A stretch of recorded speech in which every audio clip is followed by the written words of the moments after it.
하네요. 아유, 좋고 저는 땀이 많은 사람이라 참 좋긴 한데 아무튼 그래도 좀 배신감이 들긴 해요. 어떻게 이렇게 손바닥 뒤집듯이 이렇게 확 하고 날씨가 달라질 수 있나 해서.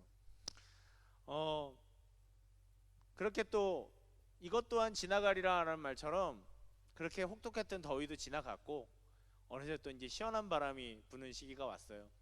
그러니까 여러분 혹시 설교 시작하기에는 말씀드립니다만 인생의 혹독한 시절을 경험하고 있다라고 생각되시는 분들이 있다면 그 솔로몬의 지혜의 격언처럼 이것 또한 지나가리라라고 하는 그 말을 생각하시면서 조금 더 견딜 수 있었으면 좋겠습니다. 원래 해 뜨기 직전이 제일 어둡고 조용하고 깜깜하고 그래요. 그러니까 지금 내가 진짜 힘들다 생각이 드시면 아 이제 좀 있으면 해 뜨겠구나 이렇게 생각을 하시고 기운을 내셨으면 좋겠습니다. 아시겠습니까? 오랜만에 한번 해보겠습니다. 화이팅! 감사합니다. 아이고 네 고맙다. 네. 오늘 처음 오신 분들도 있는데 네, 적응이 안 되실 수도 있습니다만 제가 가끔 이렇게 합니다. 네, 제가 목사 장성호입니다. 네. 아, 사람들은 전부 다 자기 나름대로 사는 방법이 있어요. 그죠? 여기 다 이렇게 있지만 우리가 비슷한 나이대에 살아가고 있지만 그래도 다른 나름대로 내가 가치관이 있고 나는 이런 삶을 살고 싶어. 난 그래서 그런 삶을 살고 싶기 때문에 지금도 난 이렇게 살아가고 있어 라고 하면서 자기 나름대로의 가치관과 기준을 가지고 살아갑니다. 사람들은 누구나 다 그게 있어요. 그런데 그 가치관이라는 것을 가장 중요하게 생각하는 그 가치관의 가장 중요한 부분을 차지하는 것은 무엇이냐면 내가 이런 어떤 내가 이런 방식으로 살아갈 거야라고 할 때 그 가치관을 세울 때 가장 중요한 게 무엇이냐면 바로 나는 누구인가라고 하는 정체성이에요. 그래서 여러분 인생에 있어서 제일 그 삶의 가치관과 목적과 목표들을 세우는 데 있어서 제일 중요한 것이 나는 누구인가, 나는 어떤 사람인가라고 하는 그 질문이기 때문에 그 질문에 대한 대답을 찾기 위해서 많은 사람들이 참 많은 고민을 해요. 그래서 그 질문에 대한 대답을 잘 가져야 되기 때문에 그 사춘기라는 것도 있는 거예요. 그래서 우리 몸은 알아요. 우리가 그 나는 누구인가, 나는 어떤 사람인가라고 하는 그 결론에 이르기 위해서 수많은 고민을 몸이 알아서 하기 시작합니다. 그게 바로 사춘기라는 거예요. 그만큼 우리에게 있어서 나는 누구인가라고 하는 그 정체성이 우리가 살아가는 방법과 살아가는 이유와 목적과 그 모든 것들을 만들어가기 시작한다는 것이죠. 그래서 우리에게는 여러 가지 정체성이 있어요. 그죠, 여러분? 항상 제가 정체성 얘기를 하면서 항상 많이 말씀을 드립니다만 제 얘기를 들면 어떻게 되나요? 저는 윤성이 아빠예요. 그죠? 그리고 저는 목사고요. 한 여자의 남편이고요. 그리고 노래 부르는 걸 좋아하고 춤추는 걸 좋아하고 똘끼가 충만한 그런 아저씨이기도 하죠. 여러 가지 저를 규정하는 정체성이 있는데 그 중에서 그런 정체성들에 따라서 제가 그렇게 이럴 때는 이렇게 이럴 때는 이렇게 저의 가치관들을 만들기 시작하죠. 그럼에도 불구하고 그 중에서 저의 인생에 있어서 가장 많은 부분을 차지하는 가장 중요한 정체성이 있다고 한다면 그것은 바로 무엇이냐면 나는 예수 믿는 사람이다라는 거예요. 그래서 오늘 목사님도 우연치 않게 제가 항상 이런 설교를 준비하면 목사님도 항상 그런 설교를 이렇게 얘기하시더라고요. 목사님도 오늘 그런 얘기를 하셨어요. 자기의 이름을 어떻게 부르느냐에 따라 다른데 자기의 이름이 크리스찬, 우리의 이름은 크리스찬, 예수를 믿는 그리스도인이다라는 그 정체성이 중요하다. 그 이름으로 불리는 게 중요하다. 이렇게 설교를 하셨는데요. 어쨌거나 저의 여러 가지 정체성 중에서도 저에게 있어서 가장 중요한 정체성은 바로 무엇이냐면 제가 예수를 믿는 사람, 예수님을 통해서 구원받은 사람, 예수님을 통해 사랑받고 용서받은 사람이라고 하는 정체성이라는 거죠. 그래서 저는 목사가 됐어요. 그걸 더 많은 사람들에게 알려주고 가르쳐주고 그 예수님을 통해서 받은 제가 받았다고 생각하는 자유와 기쁨과 즐거움들을 사람들에게 알려주기 위해서. 그래서 저는 목사가 되었죠. 그래서 제 삶에 있어서 가장 중요한 정체성은 그리스도인이라고 하는 것입니다. 여러분들도 그렇죠? 그렇죠, 여러분? 그러니까 이 황금 같은 주일 오후 이 시간에 뭘 해도 하러 갈 시간에 다들 어제 놀러 갔어도 놀러 갈 시간에, 아니면 어제 밤새도록 놀고 아직 취침 시간에 있어도 있을 만한 시간에 여러분들이 이 황금 같은 시간에 여기 예배드리러 나왔잖아요. 저는 그것만 해도 여러분들의 삶의 많은 부분, 이 여기에 나와 계시는 분들은 여러분들의 삶의 정말 70% 이상의 정체성을 나는 그리스도인입니다, 나는 예수 믿는 사람입니다 라고 하는 정체성으로 살아가시는 분들인 것 같아요. 그래서 나는 예수 믿는 사람이기 때문에, 그리스도인이기 때문에 그 그리스도인에 알맞는 삶의 방법이라는 게 있어요.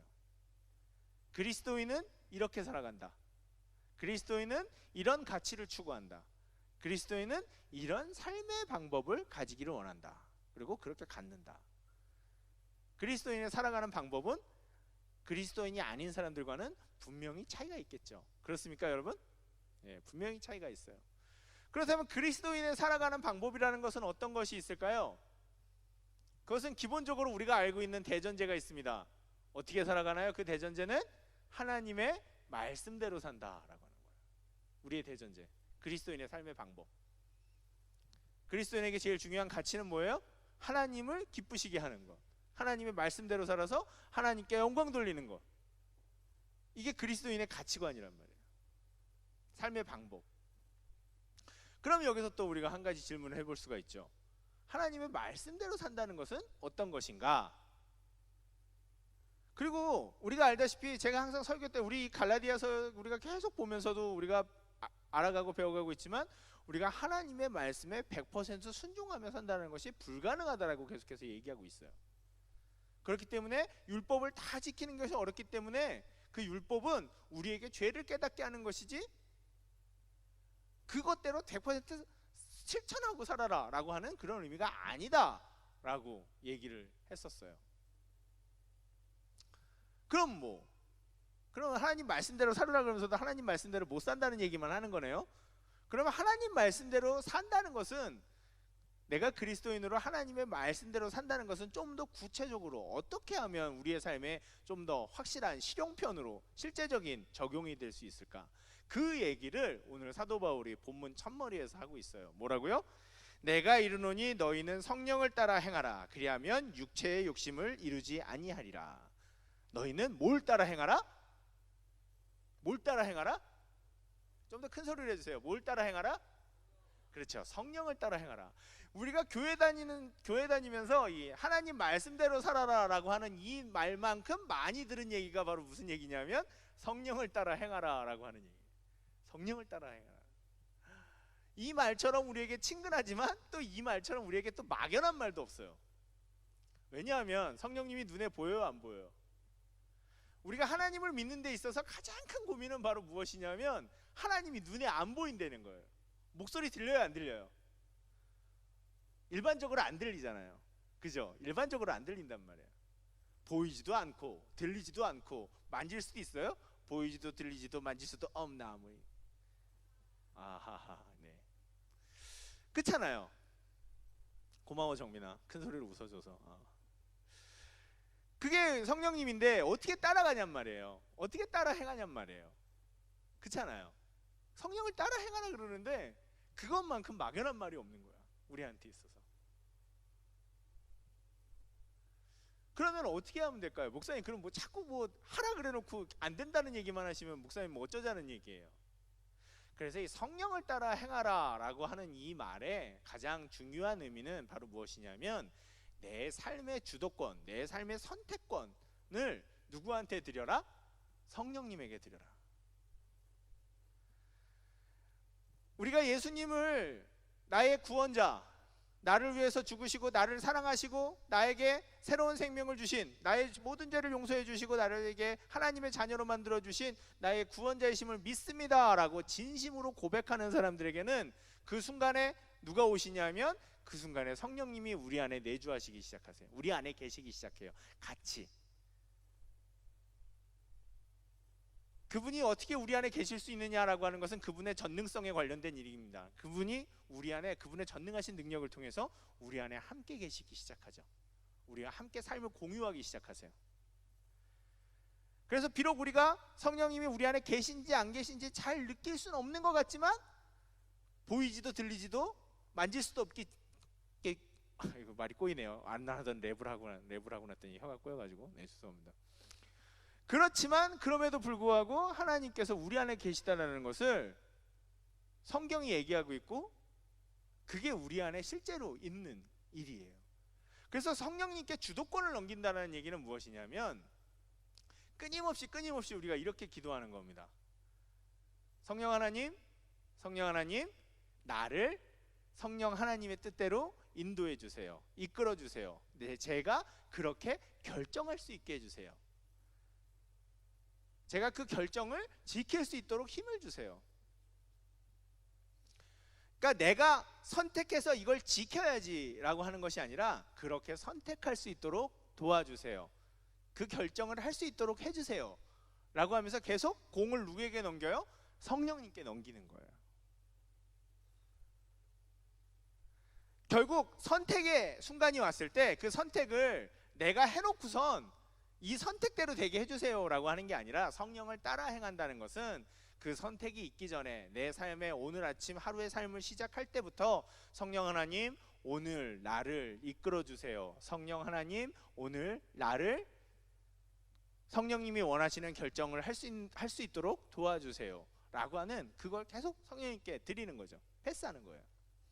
그러면 어떤 결정을 해야 성령님을 따라 행하는 거고 그 성령님을 따라 행해서 말씀을 따라 살고 그래서 하나님을 기쁘게 하는 그리스도인으로 살아갈 수 있을까요? 어떤 결정을 해야?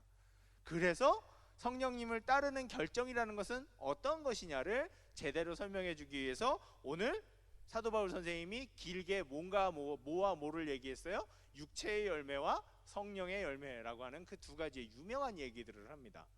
그죠? 그래서 오늘 제가 이 육체의 원래 갈라디아서 강의를 하려고 하면 육체의 열매 한 가지를 한 줄씩 설명하고 성령의 열매 9가지를 한 줄씩 이렇게 설명을 해야 돼요. 근데 그러면 여러분들 다 지쳐 죽겠죠, 그죠? 얼마 전에도 그러더라고요.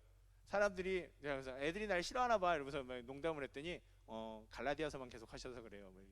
이렇게 농담하는 친구들도 있더라고요. 농담이 아닌가 봐요. 웃는 거 보니까, 그죠? 어쩔 수 없어요. 강해를 한번 시작했으면 성경을 하나 띄워야 되기 때문에 예, 강해라는 게 그런 거기 때문에 끝까지 가야 돼요. 네, 이제 6장 얼마 안 남았어요. 네. 그래서 제가 이걸 하나씩 다 하자 그러면 우리 친구들이 다 기절하고 이렇게 돌아가실 것 같아가지고 그렇게는 못하고 오늘 이 육체의 열매와 성령의 열매라는 것을 우리가 보면서 성령에 따라 행한다라는 것은 이 성령의 열매가 우리 안에 이루어질 수 있는 선택을 하는 게 바로 성령을 따라 행하는 것이고 그 성령을 따라 행하면 자연스럽게 어떻게 된다? 말씀을 따라 살아가는 삶을 살 수 있게 되어지고 그러면 그것 때문에 누가 기뻐하신다? 하나님께서 기뻐하신다. 그러면 우리가 빠르게 20절과 23절까지를 다시 한번 읽어보도록 하겠습니다. 빠르게보다 천천히 단어 하나씩을 우리가 좀 확인해 보면서 읽어보자고요. 20절부터 23절까지 천천히 우리가 소리내서 단어를 하나씩 확인해 보면서 갑시다. 시작. 19절부터 읽어야 돼요. 죄송합니다. 19절 시작. 육체의 일은 분명하니 곧 음행과 더러운 것과 호색과 우상 숭배와 주술과 원수 맺는 것과 분쟁과 시기와 분냄과 당짓는 것과 분열함과 이단과 투기와 술 취함과 방탕함과 또 그와 같은 것들이라. 자, 여기까지가 성령에 반대되는 어떤 것들의 열매? 육체의 열매. 자, 22절부터 읽어봅시다. 시작. 오직 성령의 열매는 사랑과 희락과 화평과 오래 참음과 자비와 양성과 충성과 온유와 절제니 이 같은 것을 금지할 법이 없느니라. 그렇구나. 성령의 열매는 사랑과 희락과 화평과 오래 참음과 자비와 양성과 충성과 온유와 절제다. 말만 읽어봐도 뭔가 이렇게 거룩한 느낌이 막 드는 그런 단어들이 막 나와요, 그죠?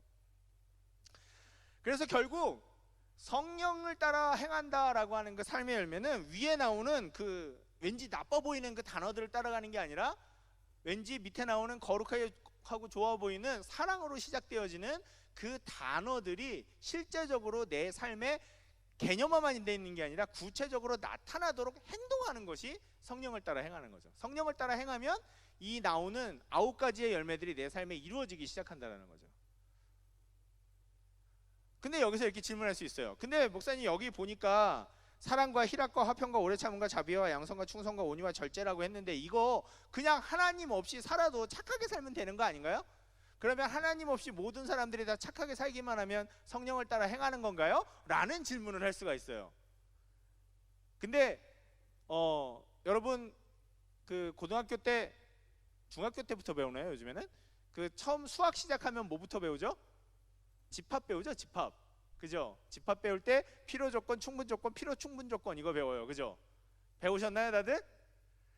그런데 여기서 성령을 따라 행하는 것과 9가지의 열매를 맺는 것은 충분 조건이긴 하지만 필요 충분 조건은 아니에요. 무슨 말씀인지 아시겠죠? 이렇게는 되지만 이렇게 올라가진 않아요. 착하게 산다고 해서 다 성령을 따라 행하는 건 아니에요. 사람에는 선한 양심이 있기 때문에 그 선한 양심을 따라 살려고 하는 그 노력이 있긴 하죠. 하지만 이렇게 산다고 해서 다 성령을 따라 행하는 삶은 아니라는 거예요. 하지만 우리가 성령을 따라 행하기 시작하면 이 9가지 열매들이 어떻게 나타난다? 결과물로 나타나기 시작한다.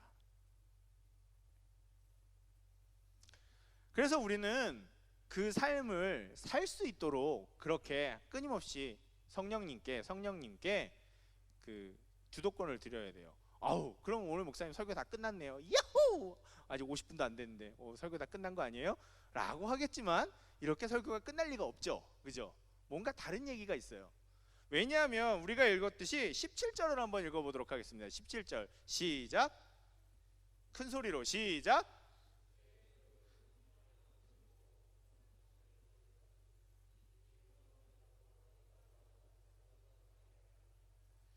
예, 중요한 건 이게 있어요. 아우, 성령을 따라 행하는 방법도 알았고 성령을 따라 행하면 어떤 결과가 일어나는지도 알았고 그렇기 때문에 그럼 이제 성령을 따라 행하면 되겠네 라고 했는데 문제는 그게 아니라는 거죠. 우리 안에는 뭐가 있어요? 2가지의 뭐가 있어요?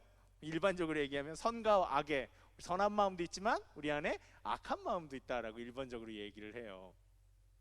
근데 오늘 본문에서는 그것을 뭐라고 얘기합니까? 육체의 소욕은 성령을 거스른다. 그리고 성령은 성령의 소욕과 성령의 욕심과 육체의 욕심이 있다라고 하는 거죠.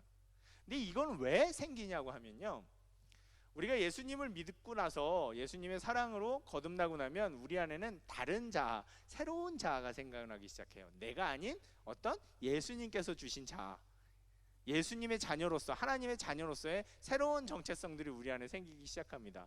그리고 내 마음속에는 여전히 뭐가 남아있어요? 예전에 예수 믿기 이전에, 예수를 만나기 이전에 내가 여전히 남아있는 거죠.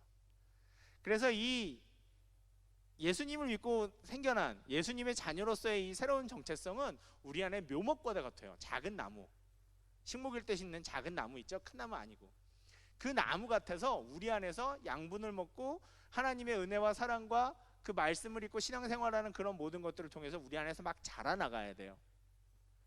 그런데 예수 믿기 전에 우리가 가지고 있었던 여러 가지 정체성은 언제나 우리가 태어날 때부터, 그때부터 처음부터 우리랑 함께 있었던 거라는 거죠. 이미 커다래져 있어요. 그래서 우리가 성령을 따라 행할 것이냐, 육체를 내 마음이 이전에 그 모습대로 행할 것이냐 라고 하는 그 선택을 할 때마다 갈등이 생겨요. 왜? 이건 새롭게 생긴 것이고 이건 예전부터 우리 안에 있었던 것들이기 때문에 당연히 갈등이 생길 수밖에 없는 겁니다. 그건 선한 양심의 문제가 아니라 그냥 올바르게 사는 것, 틀리게 사는 것, 이거에서의 문제가 아니라 이건 정체성, 나의 자아의 문제가 시작된다라고 하는 것이죠. 그래서 항상 내 안에서는 이 2개가 부딪혀서 싸우기 시작해요. 그런데 아까도 얘기했듯이 예수님을 믿고 태어난 자아는 되게 작은데 반해 우리 안에부터 예전부터 있었던 자아는 어때요? 되게 크죠. 그래서 우리가 싸우면 항상 거의 누가 이겨요? 잘 못 이기죠. 선한 예수님께서 우리에게 주신 하나님의 자녀라는 정체성, 성령을 따라 행해야 된다는 그 정체성이 잘 못 이겨요. 왜? 너무나도 예전의 그 정체성들이 나에게는 익숙해져 있기 때문에, 쉽기 때문에. 그래서 여러분, 예수를 더 잘 믿으려고 하면요, 삶이 더 괴로워집니다. 삶이 더 힘들어져요. 왜요? 이 아주 작던 정체성이 점점 커져가지고 힘을 발휘하기 시작하기 때문인 거죠. 예전에는 그냥 예수 믿기 전에 이 자아가 너무 힘이 세니까 싸우면 항상 이겼어요, 얘가. 그러니까 그냥 고민을 별로 안 해요. 그냥 날라리로 이렇게 신앙생활 할 때는.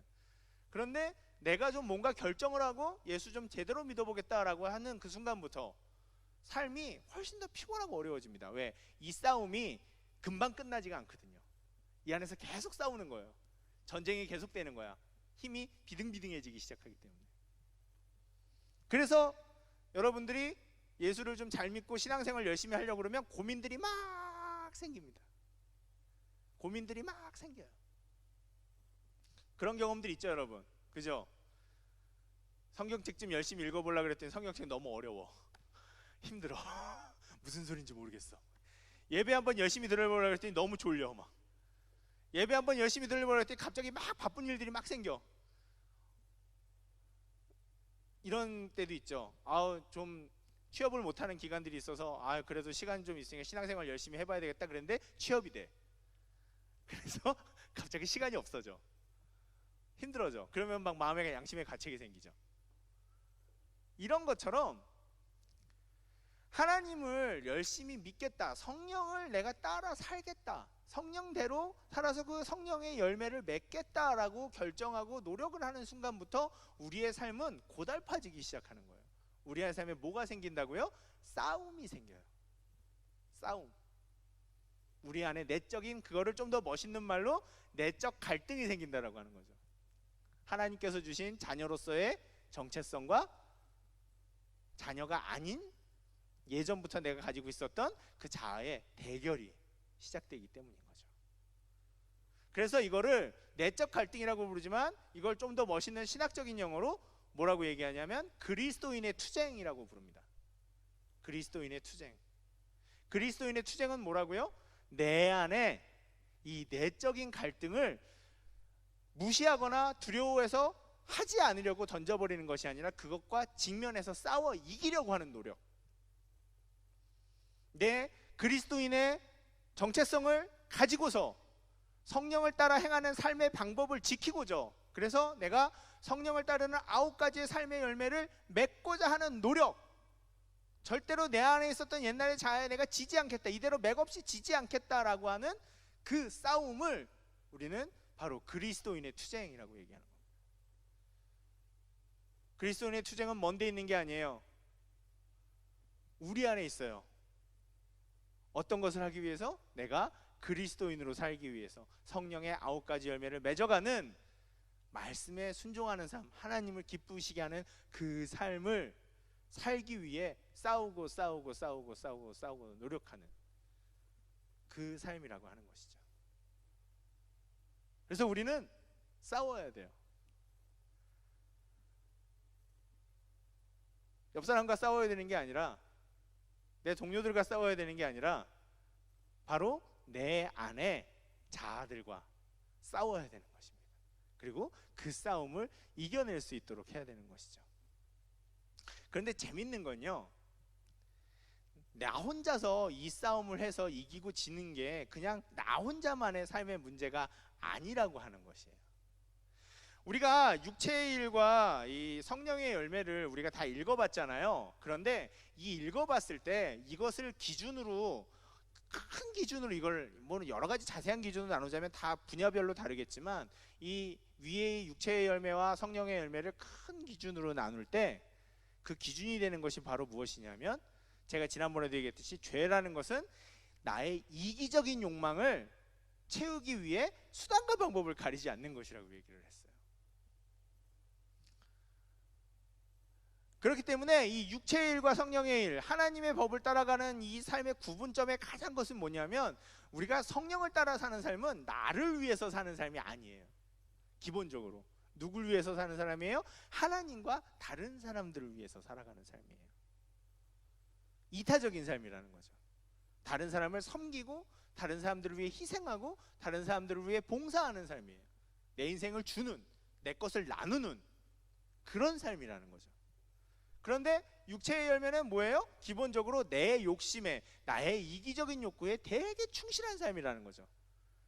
물론 나를 위해 사는 것이 나쁜 건 아니지만 이 육체의 열매라는 건 그것을 위해 극도로 계속해서 나에게만, 나를 위해서만 살아가는 삶이라고 하는 것이죠. 그렇기 때문에 이것은 내가 성령을 따라 산다는 것은 그냥 그 투쟁에서 내가 이긴다 진다라고 하는 것은 그냥 내 마음에서만 나랑 이겼다라고 하는 것이 아니라 내가 그 싸움에 지면 어떨 때로 다른 사람에게 피해가 갈 때가 있고, 내가 그 싸움에 이기면 때때로 다른 사람들에게 이익이 되는 그 관계성의 문제가 생길 수 있다라고 하는 거예요. 그래서 내가 성령을 따라 살기 시작하면 그게 작은 부분이지만 어떻게 돼요? 다른 사람들을 위해, 내가 아닌 타자를 위해, 타인을 위해, 세상을 위해 섬기는 삶을 살기 시작하면 그게 작은 나의 삶이지만 세상에 영향을 미치기 시작합니다. 나의 작은 삶이지만 내가 세상을 따라 살기 시작하면 세상이 바뀌기 시작하는 거예요.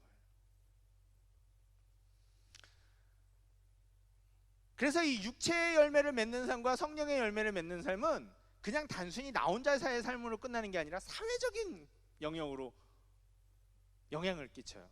여러분, 요즘 우리는 어떤 시대에 살고 있다고 제가 자주 얘기해요. 우리는 극도의 경쟁 시대에 살고 있습니다. 무한 경쟁 시대에 살고 있어요. 경쟁에 한계가 없어요. 끊임없이 우리는 경쟁해요. 그런데 그 경쟁에서 승리하려고 하면 어떻게 해야 돼요, 여러분? 남보다 더 빨리 달려야 되죠? 빨리 나가야 되잖아요. 그죠? 그러려면 다른 사람을 도와줄 수 있는 여력이 있어요, 없어요? 없죠. 그래서 이 무한 경쟁 사회는 더욱더 사회를 삭막하게 만들고 사람들을 더욱더 개인주의적이다 못해 이기주의적으로 만듭니다. 경쟁에 승리하기 위해서는 다른 사람들을 그야말로 짓밟고 올라가는 그런 일들이 생기게 만들어요. 그 시기가 극도로 심화되면 심화되고 심화될수록 사람들은 더욱더 자기만을 위해 살게 됩니다. 왜? 경쟁에서 살아남으려면 어쩔 수가 없기 때문에. 그래서 사람들은 계속 이기적으로 변해가고 그 이기적인 일은 결국 어떻게 돼요? 그 이기적인 것들이 육체의 욕심들을 더욱더 이루게 하는 그 구조적인 문제로 발전되기 시작한다는 거죠. 우리 여러분들이 하나님 말씀대로 살고 하나님 말씀대로 선하게 이타적으로 살기가 힘든 이유가 바로 뭐냐면 우리가 그 경쟁 사회에 살고 있기 때문인 거예요. 나 안 돌보고 다른 사람 사정 다 봐주고 다른 사람 섬기다 보면 나는 언제 해 공부해? 청년부 임원하고 뭐하고 다 시키는 대로 뭐하고 가면 시간 뺏겨서 언제 공부해? 예배 나오고 뭐하고 하면 언제 공부해? 언제 취업해? 그런 생각이 드는 거예요. 다른 사람을 돌보려면 나는 돌보려면 내 인생이 희생되어지고 내 것이 망가져서 나는 그 경쟁에서 뒤처질 수밖에 없는 그런 상황들이 되고 있는 거예요.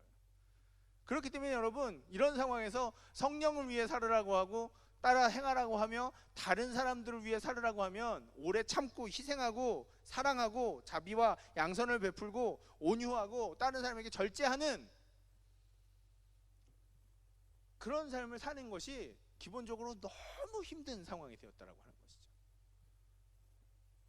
그래서 이 내적인 투쟁이 결국은 어디로 번졌어요? 사회 구조적인 투쟁으로 바뀌기 시작하는 거예요.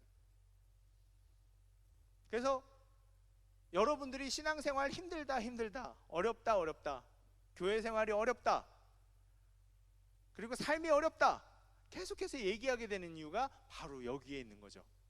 왜? 우리가 말로는 쉽게 성령을 따라 행하라고 하지만 그 삶의 결과가 우리에게 너무너무 어렵기 때문인 거예요. 하지만 여러분,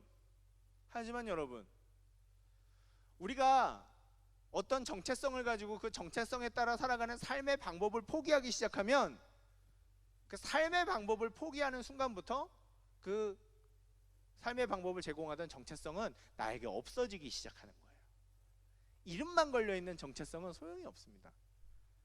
내가 누구인가라고 하는 질문에 대답하는 것은 결국 그 정체성에 합당한 가치관으로 살아가는 거거든요.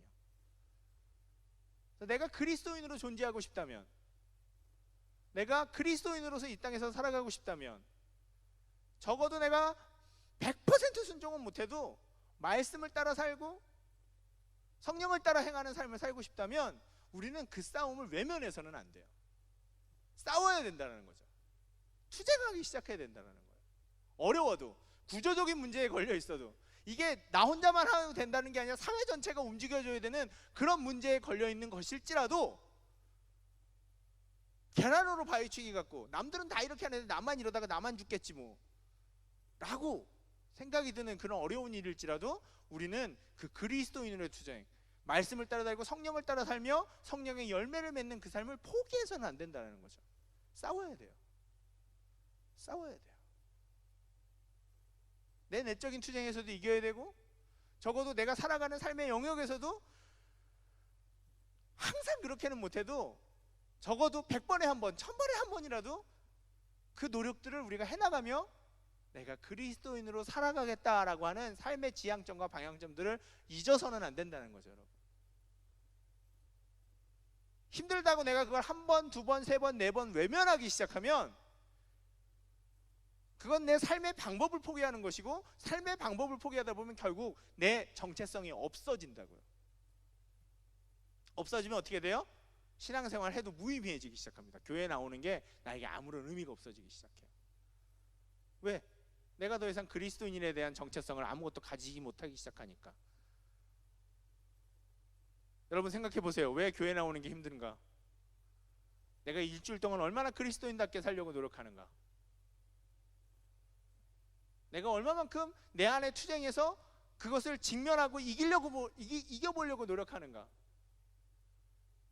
그것에 따라서 우리 신앙생활의 그 의미와 그리스도인이라는 그 정체성의 무게가 달라집니다, 여러분. 아무것도 안 하는 껍데기만 있으면 신앙생활 자체가 우리에게 무의미해져요. 그러니까 여러분, 우리에게 필요한 것은 첫 번째, 내가 누구인가라고 하는 질문에 나는 그리스도인입니다 라고 하는 정체성을 가지는 것. 그리고 그 성령을 따라 살기 위해서 항상 하나님의 말씀을 읽고 하나님의 말씀에서 이야기하는 성령의 열매라는 것은 무엇인가를 항상 생각하고 그것을 실현하기 위해서 선택하며 사는 것. 그리고 그 선택을 하기 위해서 성령님께 끊임없이 오늘도 제가 이 선택을 할 수 있도록 도와주십시오. 이 선택을 할 수 있도록, 이 결정을 할 수 있도록 지켜주십시오. 때로는 어려움이 저에게 닥치더라도 성령 하나님 용기를 저에게 주셔서 작은 결정이라도 싸워 이길 수 있도록 해주십시오 하는 그 선택을 해나가는 삶을 살아야 된다는 거예요. 우리가 지겠죠. 이길 때보다 질 때가 훨씬 더 많을 거예요. 100번 싸우면 아마 98번 지고 99번 지고 1번, 때로는 100번 다 질 때도 있을 거예요. 하지만 여러분, 우리에게 중요한 것은 무엇일까요? 나는 성령을 따라 행하려는 그 마음, 그 지향점, 끊임없이 부딪히는 것, 끊임없이 싸워 이기는 것, 싸워 나가는 것, 단념하지 않고 계속 싸우는 것, 그것이 중요하다라고 하는 것입니다. 그 지향점을 잃어버리지 않는 게 중요해요. 아우 힘드니까 성령을 따라 이거 하는 거 그냥 고민하지 말자. 고민하지 말고 그냥 편하게 살자. 편하게 그냥 우리 편한 게 좋은 거잖아. 이러지 말고, 남들도 다 그렇게 사는데 뭐 나만 뭐 특별하게 신앙생활 해야 되나? 뭘 싸우긴 목사님 맨날 싸우는, 뭘 투쟁을 해요. 투쟁은 노동 현장도 아닌데. 그렇게 얘기할 수 있겠지만 우리가 그렇게 두리뭉실하게 살아가기 시작하면 어느샌가 나에게 있어 그리스도인이라고 하는 정체성은 그저 껍데기, 그저 명찰과도 같은 그런 느낌으로 변해가기 시작하는 겁니다. 그래서 예배에 와도, 성경을 읽어도, 기도를 해도, 셀러 모임을 하고 성경 공부를 해도 그것이 나에게 아무런 영향을 미치지 못하는 그런 삶으로 바뀌어가기 시작한다는 거죠. 그래서 여러분, 우리는 싸워야 됩니다. 우리는 투쟁해야 됩니다. 우리는 우리 안에 있는 육체의 욕심을 따라가지 않고 성령의 욕심, 성령의 열매를 맺고 있는 그 성령을 따라 행하는 삶을 살기 위해서 싸우는 삶을 살아야 해요. 그리고 그 싸움을 나 혼자 하는 것이 아니라 내 안에 계시는 성령님과 함께 해나가는 것이죠. 그러면 신기하게도 그분이 도와주시기 시작합니다. 그 정체성을, 내가 그리스도인이란 정체성을 지켜나가기 위해서 그 싸움을 선택할 때 말이죠. 용기를 냅시다 여러분. 그리고 내가 그 작은 선택을 하나 해서 그 하나님 성령을 따라 행하는 그 삶을 하나씩 맺어나가기 시작할 때 그게 나의 혼자의 삶으로 끝나는 게 아니라 어떻게 된다고요? 세상을 바꾸기 시작한다고요. 세상을 바꾸기 시작해요. 왜? 이것은 나 혼자만에 있는 것이 아니라 분명히 그 성령의 열매는 다른 사람들을 향해, 내가 아닌 다른 존재들을 향해 열려있는 행동의 이유들이기 때문에 그렇습니다. 그러니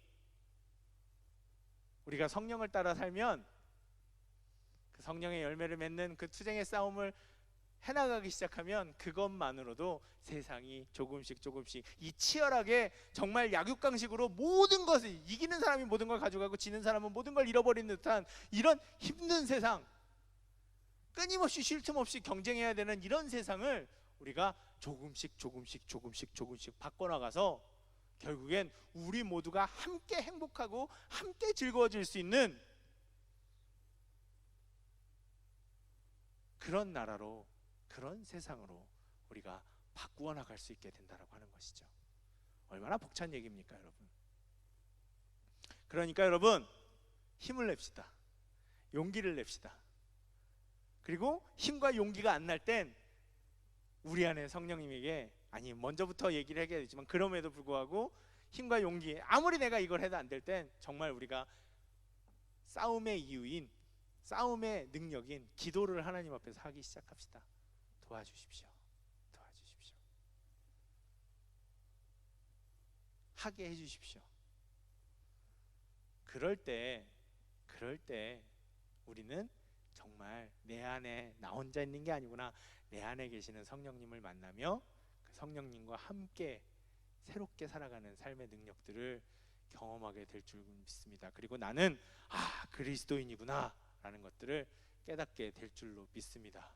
여러분, 꼭 그런 사람들을 경험해보고 이기고 승리하면서 기쁨을 누리는 우리 청년들 여러분들이 되셨으면 좋겠습니다. 기도하겠습니다.